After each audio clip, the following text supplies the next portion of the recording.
Le bilan chiffré est absolument parfait si on se base donc sur ces 4 matchs. Je pense qu'on ne pouvait pas faire mieux.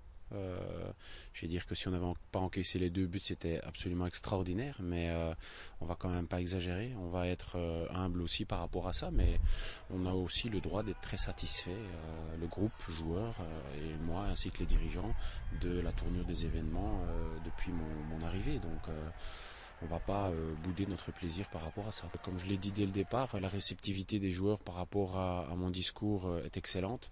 Donc j'ai senti des joueurs avides de faire de bonnes performances, mais aussi qui avaient besoin certainement d'une manière, d'un guide, qui avaient besoin peut-être d'une main forte aussi dans le vestiaire, quelqu'un qui était capable de les rassembler pour aller vers la performance.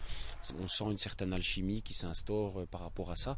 Donc à partir du moment où il y a de la communication, je crois qu'il y a de la compréhension. S'il y a de la compréhension, il y a moyen de faire de bonnes performances. Et c'est le cas actuellement.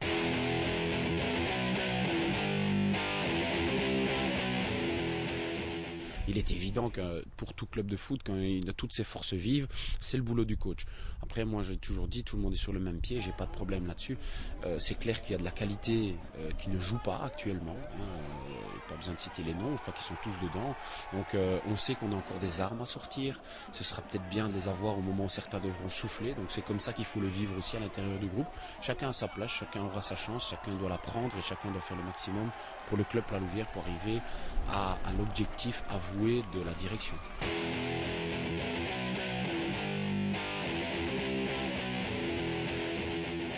C'est encore un peu tôt pour parler de ça. Je crois que après 4 matchs, je vous dis, je découvre encore mes joueurs.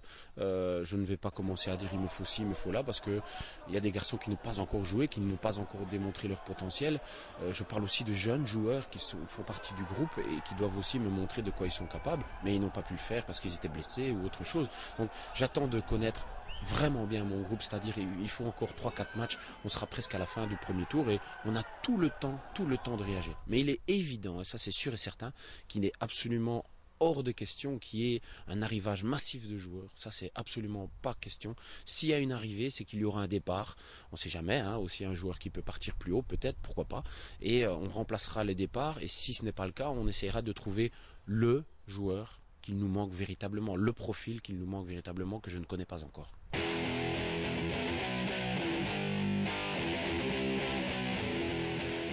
Vous savez, je ne fais pas 180 km aller et 180 km retour si j'aime pas cette pression. Je l'adore, je suis là pour ça. J'adore ce discours ambitieux, c'est le mien également. Je suis là pour être champion, point. Et c'est tout, on va tout faire pour essayer d'y arriver. Est-ce qu'on y arrivera? J'en sais rien, je suis pas devin. Je connais ma force de travail, je sais que je peux la donner à mes joueurs, je sais que je peux leur apporter quelque chose. On va essayer de faire ça ensemble. Je dis toujours ensemble parce que ce n'est pas le coach. Et le coach n'est pas tout seul, les joueurs ne sont pas seuls, on est tous ensemble et le coach n'est pas au-dessus des joueurs, les joueurs ne sont pas au-dessus du coach ou du staff, le staff est ensemble. J'ai un très bon staff aussi, je tiens à le souligner, qui est très réceptif aussi, qui veut vraiment arriver. Et je vous dis, je répète, j'adore cette pression, on est là pour gagner et rien d'autre. Je rêve de voir le Tivoli rempli à 100% et avoir un public derrière ses couleurs. J'ai vu 3 matchs, je suis venu scouter 3 matchs avant d'être engagé.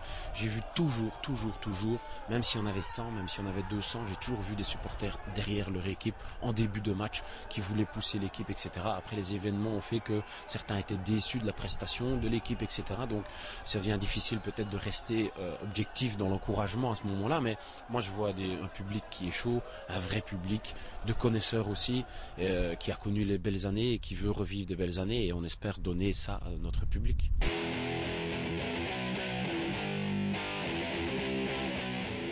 Bocholt prend des points, Virton est toujours là, par points perdus ils sont premiers, Tournai existe aussi, Tirlemont par points perdus est aussi devant nous.